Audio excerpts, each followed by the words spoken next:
الحج اشهر معلومات فمن فرض فيهن الحج فلا رفث ولا فسوق ولا جدال في الحج۔ اس سے پہلی آیات کے اندر حج اور عمرے کے متعلق احکامات اللہ رب العالمین نے بیان فرمائے۔ اب یہ یہاں سے تتمہ ہے، اور یہاں پر اللہ رب العالمین بیان فرما رہے ہیں کہ حج کے کچھ مہینے متعین ہیں، شوال، ذی قعدہ اور ذی الحجہ، یہ حج کے مہینے ہیں۔ اور پھر اس سے آگے اللہ رب العالمین نے 3 سلبی شرائط بیان کی ہیں کہ حج کے اندر یہ کام نہیں کرنے، اور باقی اللہ رب العالمین نے 2 ایجابی شرائط بیان کی ہیں کہ یہ کام تم نے کرنے ہیں۔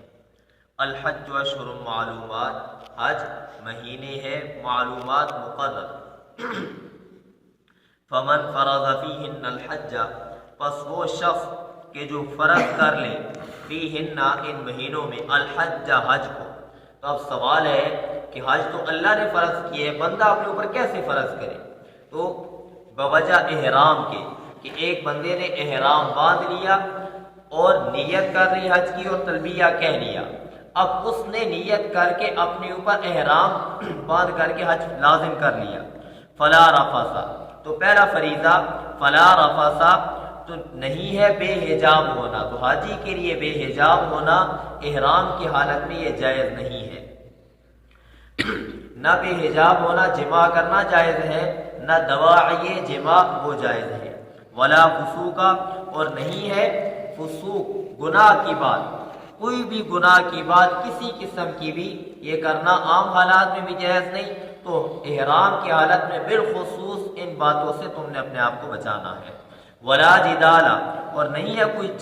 ہے جھگڑنا فی الحج، حج میں جھگڑا کرنا، لڑائی کرنا یہ بھی احرام باندھنے کے بعد جائز نہیں، عام حالات میں بھی جائز نہیں تو اس وقت میں بالخصوص جائز نہیں۔ وما تفعلوا من خیر یعلمہ اللہ، یہ ایجابی فریضہ ہے۔ وما تفعلوا من خیر،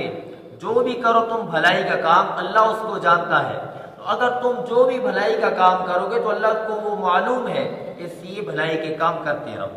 وتزودوا، یہ ایجابی فریضہ ہے۔ کچھ لوگوں کی عادت یہ تھی کہ وہ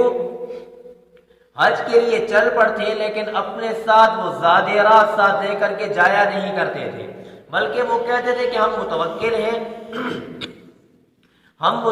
ہیں اور ہمیں خرچہ وغیرہ لینے سے کیا سروکار ہے، اور وہاں پر جا کر کے پھر وہ لوگوں سے مانگنا شروع کر دیتے۔ تو اللہ رب العالمین نے فرمایا وتزودوا، زادیرات ساتھ لے جایا کرو، اپنا زاد ساتھ لے کر کے تم جایا کرو۔ اور چوتھے پارے کے بالکل شروع کے اندر اللہ نے فرمایا وَلِلَّهِ عَلَى النَّاسِ حِجُّ الْبَيْتِ، اللہ ہی کے لیے لوگوں پر بیت اللہ کا حج لازم ہے، لیکن کس شخص کے لیے؟ من استطاع الیہ سبیلا، کہ جس بندے کو استطاعت ہے، قدرت ہے، اس بندے پر حج لازم ہوتا ہے۔ یعنی ایسا بندہ کہ جس کے پاس آنے اور جانے کا خرچہ، اور اتنا خرچہ کہ اس کے واپس آنے تک اس کے اہل و عیال کے لیے وہ کافی ہو جائے، اور وہاں پر اس کے لیے خرچ کرنے کے لیے جو انتظام ہے وہ کافی ہو جائے۔ اب یہاں پر یہ بات بھی سمجھنے کی ہے کہ حج صرف مکہ المکرمہ کے اندر ہوتا ہے، اگر کسی کے پاس اتنا خرچہ بھی ہوگا تو حج اس پر فرض ہو جائے گا۔ فَإِنَّ خَيْرَ الزَّادِ، پس بہترین فائدہ زاد راہ کا، التقوی، سوال سے بچنا ہے، واتقون، یہ نسخہ عمل ہے کہ یہ جو میں نے تمہارے لیے یہ فرائض بیان کیے ہیں کہ تم نے احرام کی حالت میں بے حجاب نہیں ہونا، گناہ کا کام نہیں کرنا، جھگڑے نہیں کرنا، اور اسی طریقے سے ایجابی کہ تم نے اپنے ساتھ زادیرہ لے کر کے جانا ہے، تو اس پر عمل وہی کرے گا جس کے دل میں میرا ڈر ہوگا۔ تو اللہ نے فرمایا واتقونی، اور ڈرتے رہو مجھ سے، یا اولی الالباب، اے عقل والو، تعمیل احکام میں۔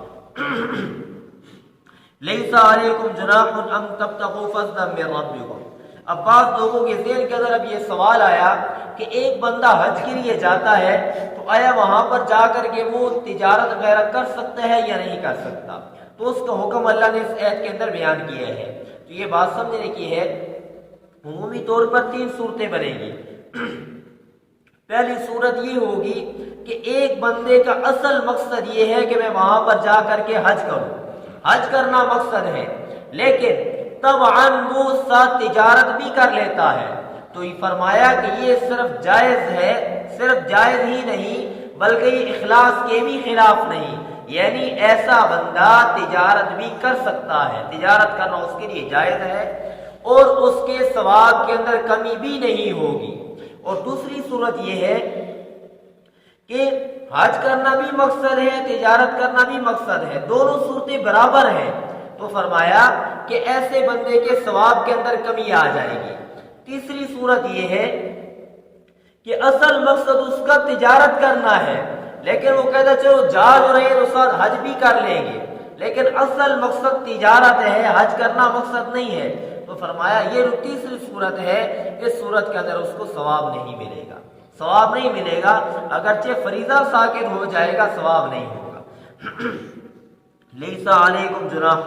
نہیں ہے تمہارے اوپر کوئی گناہ، ان تبتغوا، یہ کہ تم تلاش کرو، فضلا من ربکم، فضل اپنے رب کی طرف سے، تجارت اپنے رب کی طرف سے تم فضل تلاش کرو، تمہارے اوپر کوئی گناہ نہیں ہے، لیکن ہو طبعا اصلا نہ ہو۔ فَإِذَا أَفَضْتُم مِّنْ عَرَفَاتٍ، اب یہاں سے وقوف مزدلفہ اور وقوف عرفات کا بیان ہے۔ عرفات میں 9 ذی الحجہ کو قیام کرنے کے بعد، وقوف کرنے کے بعد، وقوف عرفہ یہ فرض ہے، وقوف عرفہ یہ حج کے فرائض میں سے ہے۔ اب اگر کوئی بندہ سواری کے اوپر سواری چل رہی ہے اور وہیں پر سو جاتا ہے اور سواری عرفات کے میدان سے گزر جاتی ہے، پھر بھی اس کا فرض جو ہے اس سے جو ہے وہ ساقط ہو جائے گا، لیکن وقوف عرفہ فرض ہے۔ اور پھر 9 ذی الحجہ کی جب شام آئے گی تو شام کے وقت جو وہ مغرب کے بعد، مغرب کے سورج کے غروب ہو جانے کے بعد پھر یہ چلیں گے مزدلفہ کی طرف، اور مزدلفہ میں جا کر کے وہاں پر مغرب اور عشاء کی نماز ادا کرنے کے بعد پھر وہاں پر جا کر کے پوری رات یا تو وہ قیام کرے یا عبادت کرے تو یہ بہت افضل عمل ہے، لیکن وہاں پر اگر جا کر کے آرام بھی کر لے تو اس کی بھی گنجائش ہے۔ اور پھر جو ہی اگلی صبح طلوع ہوگی تو طلوع ہونے کے ساتھ یہ اپنا وضو تقاضا سے فارغ ہوگا، اور فارغ ہونے کے بعد یہ وقوف مزدلفہ شروع کر دے گا۔ افضل یہ ہے کہ مزدلفہ کو جو پہاڑ ہے اس پہاڑ کے اوپر وقوف کیا جائے، لیکن اگر پورا جو مقام مزدلفہ ہے وہیں پر اگر کوئی بندہ وقوف کر لے گا تو پھر بھی وقوف ہو جائے گا۔ فَإِذَا أَفَضْتُم مِّنْ عَرَفَاتٍ، پھر جب تم کوچ کرو عرفات سے، فَاذْكُرُوا اللَّهَ، بس تم یاد کرو اللہ کو، عند المشعر الحرام، مشعر حرام کے پاس یہ مزدلفہ کا پہاڑ ہے، وَاذْكُرُوهُ، اور یاد کرو اس کو، کما ہداکم، جیسا کہ اس نے تمہیں رہنمائی کی ہے، جیسا طریقہ بتائے ایسے تم اللہ کو یاد کرو۔ وَإِن كُنتُم مِّن قَبْلِهِ لَمِنَ الضَّالِّينَ، تحقیق تھے تم، شان یہ ہے من قبل، اس سے پہلے، لَمِنَ الضَّالِّينَ، البتہ بے خبر تھے تم۔ ثُمَّ أَفِيضُوا مِنْ حَيْثُ أَفَاضَ النَّاسُ وَاسْتَغْفِرُوا اللَّهَ، پھر لوٹو تم من حیث، جہاں سے لوٹتے ہیں لوگ۔ اب قریش وہ کرتے کیا تھے کہ وہ عرفات نہیں جایا کرتے تھے، کہ وہ کہتے تھے کہ ہمارے لیے خصوصیت ہے، وہ وہیں سے جب وہ عرفات جانے کے بجائے